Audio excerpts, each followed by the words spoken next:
انا عرفت السر في ايه. ثانيه واحده، ما تقلبوش، ثانيه واحده. بسم الله الرحمن الرحيم. انا خايفه على الموبايل وخايفه على نفسي. طشطش ولا ما طشطش؟ السر في الطاسه والبطاطس. تمام. خلي الثانيه تبقى لي الثانيه. السر في البطاطس والطاسه مش فاهمه. او بعد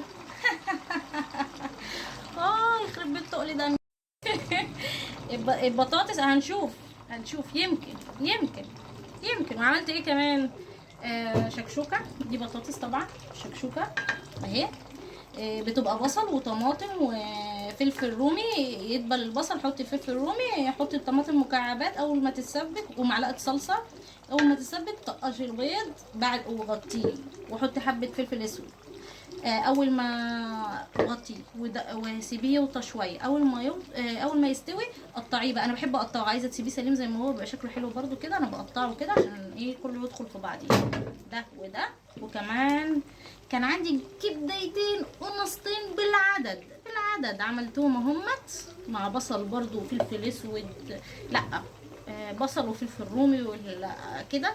وفايت فريك طبعا. حطي ده جنب ده جنب ده واللون اخضر. السر في البطاطس في الطاسه ولا ايه؟